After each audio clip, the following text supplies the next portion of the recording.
ಏನಾದರೆ ಸಚಿವ ಮತ್ತು ಶಾಸಕರ ಮೇಲೆ ಹನಿ ಟ್ರ್ಯಾಪ್ ವಿಚಾರ ಭಾಳ ಸದ್ದು ಮಾಡ್ತದೆ. ಈ ಬಗ್ಗೆ ಮಾತನಾಡಲು ಗಂಗಾವತಿ ಶಾಸಕರಂತ ಜನಾರೆಡ್ಡಿ ಅವರು ನಮ್ಮ ಜೊತೆ ಇದೆ, ಮಾತಾಡೋಣ.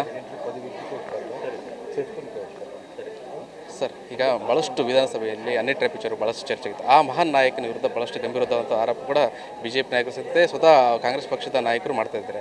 ಈ ಹನಿ ಟ್ರ್ಯಾಪ್ ವಿಚಾರ ಭಾಳಷ್ಟು ನಾಯಕರನ್ನ ಯಾರು ಟ್ರ್ಯಾಪ್ ಮಾಡಿದ್ದಾರೆ ಅಂತ ಸರ್? ನೋಡಿ, ಅದನ್ನು ಮಾಧ್ಯಮದವರೆಗೂ ತಮಗೊಂದು ಮಾಹಿತಿ ಇದೆ ಯಾರು ಅನ್ನೋದನ್ನು ಈಗಾಗಲೇ ಒಂದು ಅಂದಾಜು ಬಂದಿದೆ. ಕಾಂಗ್ರೆಸ್ ನಾಯಕರುಗಳಿಗೆ ಈ ಹನಿ ಟ್ರ್ಯಾಪ್ ವಿಚಾರದಲ್ಲಿ ಆ ಮಹಾನ್ ನಾಯಕ ಯಾರು ಅನ್ನೋದ್ರ ಬಗ್ಗೆ ಕೂಡ ಅವ್ರಿಗೊಂದು ಐಡಿಯಾ ಇದೆ. ಆದರೆ ಇದೆಲ್ಲವುದನ್ನು ಕೂಡ ಸಾಕ್ಷಾತ್ತು ಅಸೆಂಬ್ಲಿನೇ ವೇದಿಕೆಯಾಗಿ ಒಬ್ಬ ಹಿರಿಯ ರಾಜಕೀಯ ಮುತ್ಸದ್ದಿ ಮಂತ್ರಿ, ಕ್ಯಾಬಿನೆಟ್ ಮಂತ್ರಿ ಅಸೆಂಬ್ಲಿ ಸಾಕ್ಷಿಯಾಗಿ ಅಸೆಂಬ್ಲಿ ಒಳಗಡೆನೇ ಇವತ್ತು ಅವ್ರ ಮೇಲೆ ಹನಿ ಟ್ರ್ಯಾಪ್ ಆಗಿದೆ ಅಂತೇಳಿ, ಅವ್ರ ಮಗನ ವಿಷಯದಲ್ಲಿ ಕೂಡ ಹನಿ ಟ್ರ್ಯಾಪ್ ಆಗಿದೆ ಅಂತೇಳಿ, 48 ಮಂದಿ ಶಾಸಕರ ಮೇಲೆ ಕೂಡ ಹನಿ ಟ್ರ್ಯಾಪ್ ಆಗಿದೆ ಅಂತೇಳಿ ಹೇಳ್ತಾ ಇದ್ದಾರೆ. ಅಂತಂದರೆ ರಾಜಕೀಯ ಎಷ್ಟು ಹೀನಾಯ ಸ್ಥಿತಿಗೆ ಹೋಗ್ತಾ ಇದೆ ಅನ್ನೋದನ್ನು ನಾವಿಲ್ಲಿ ಅರ್ಥ ಮಾಡ್ಕೋಬೇಕು. ಅಂದರೆ ಅಧಿಕಾರಕ್ಕೋಸ್ಕರ ಇವತ್ತು ಏನು ಬೇಕಾದರೂ ಕೂಡ ಮಾಡಲಿಕ್ಕೆ ಕೆಲವೊಬ್ಬರು ತಯಾರಾಗಿಬಿಟ್ಟಿದ್ದಾರೆ ಅನ್ನೋದು ವಿಚಾರ. ಆದರೆ ಇವತ್ತು ಆ ಮಹಾನಾಯಕರು ಯಾರು ಹನಿ ಟ್ರ್ಯಾಪ್ ಮಾಡಿಸಿದ್ದಾರೆ ಇದೆಲ್ಲವುದನ್ನು ಕೂಡ ರಾಜಣ್ಣವರು ಕೂಡ ಬಾಯ್ಬಿಟ್ಟು ಆ ಹೆಸರನ್ನು ಹೇಳಲಿಕ್ಕೆ ಅವರು ಹೋಗಲಿಲ್ಲ. ಇವತ್ತು ನಾವು ಕಂಪ್ಲೇಂಟ್ ಕೊಡ್ತೀವಿ, ಇನ್ವೆಸ್ಟಿಗೇಷನ್ ಆಗಬೇಕು ಅಂತೇಳಿ ಹೇಳ್ತಾ ಇದ್ದಾರೆ.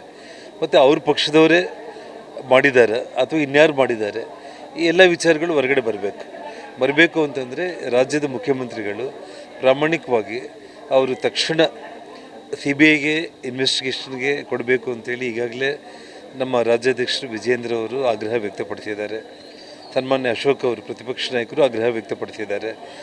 ಜೊತೆಗೆ ನಾನು ಹೇಳ್ತಾ ಇರೋದು, ನೀವು CBI ಕೊಡ್ತೀರಾ ಅಥವಾ ಸಿಟ್ಟಿಂಗ್ ಒಬ್ಬ ಹೈಕೋರ್ಟ್ ಜಡ್ಜ್ ಒಂದು ನೇತೃತ್ವದಲ್ಲಿ ಒಂದು ಕಮಿಟಿ ಮಾಡ್ತೀರಾ, ಯಾವುದೇ ಒಂದು ನಿಷ್ಪಕ್ಷಪಾತವಾಗಿ ಟ್ರಾನ್ಸ್ಪರೆಂಟಾಗಿ ಒಂದು ತನಿಖೆಯನ್ನು ಮಾಡಲಿಕ್ಕೆ ರಾಜ್ಯದ ಮುಖ್ಯಮಂತ್ರಿಗಳು ತಕ್ಷಣ ಒಂದು ಕ್ಷಣ ಕೂಡ ಅವರು ಆಲಸ್ಯ ಮಾಡದೇನೆ ಅವರು ಇದನ್ನು ಕ್ರಮ ಕೈಗೊಳ್ಳಬೇಕು.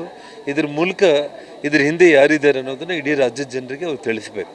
ಅಲ್ಲ ಸರ್, ಸಿದ್ದರಾಮಯ್ಯನವರು ಕೆಳಗಿಳಿಸೋ ಸಲುವಾಗಿ ಈ ರೀತಿ ಆಗ್ತಾ ಇದೆ, ಹನಿ ಟ್ರ್ಯಾಪ್ಗಳು ಆಗ್ತಾ ಇದ್ದಾವೆ, ಈ ರೀತಿ ರಣತಂತ್ರ ಆಗ್ತಾ ಇದೆ ನೋಡಿ. ಇವತ್ತು ರಾಜಕೀಯದಲ್ಲಿ ಸಿದ್ದರಾಮಯ್ಯವ್ರನ್ನ ಕೆಳಗಿಳಿಸೋದಕ್ಕೆ ಮಾಡ್ತಾ ಇದ್ದಾರೆ ಅಥವಾ ಇನ್ನೊಬ್ಬರು ಯಾರಾದರೂ ಕುರ್ಚಿ ಮೇಲೆ ಕೂತ್ಕೊಳ್ಳೋದಕ್ಕೆ ಮಾಡ್ತಾ ಇದ್ದಾರೆ. ಈ ಎಲ್ಲ ವಿಷಯಗಳು ತನಿಖೆಯಿಂದನೇ ಹೊರಗಡೆ ಬರಬೇಕು.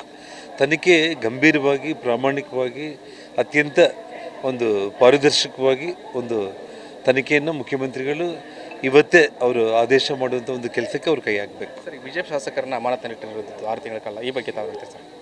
ನೋಡಿ, ಅದ್ರ ಬಗ್ಗೆ ಪಕ್ಷ ಅವ್ರನ್ನ ಸಸ್ಪೆಂಡ್ ಮಾಡದೆ ಹೋಗಿದ್ದರೆ ಕಾಂಗ್ರೆಸ್ ಪಕ್ಷ ಸೊ ಕಾಂಗ್ರೆಸ್ ಪಕ್ಷದ ಒಂದು ನೀತಿ ಅವರು ಯಾವ ರೀತಿ ಅಂದರೆ ಯಾವುದೇ ಒಂದು ಪ್ರಾಮಾಣಿಕತೆ ಅನ್ನೋದು ಇಲ್ದಂಗೆ ಒಂದು ರೀತಿ ಒಂದು ಹಿಟ್ಲರ್ ಮಾದರಿಯಲ್ಲಿ ಅವ್ರು ಮಾಡ್ಕೊಂಡು ಹೋಗ್ತಾ ಇದ್ದಾರೆ, ಡಿಕ್ಟೇಟರ್ಶಿಪ್ಪಲ್ಲಿ ಹೋಗ್ತಾ ಇದ್ದಾರೆ. ಹಾಗಾಗಿ ನಾವು ಅದನ್ನು ಕಾನೂನು ಹೋರಾಟ ಮಾಡಲಿಕ್ಕೆ ಈಗಾಗಲೇ ನಮ್ಮವರು ಸಿದ್ಧತೆ ಮಾಡಿಕೊಂಡಿದ್ದಾರೆ. ವಿಶ್ವ ಶಾಸಕರಾದಂಥ ಜನಾರ್ದನ್ ರೆಡ್ಡಿ ಅವರ ಮಾತಂತಾಗಿರೋದು. ಕ್ಯಾಮ್ರಾ ಪರ್ಸನ್ ಅಂಜನಪ್ಪ ಜೊತೆ ನಾಗರಾಜ್, TV ನ್ಯೂಸ್, ಕೊಪ್ಪಳ.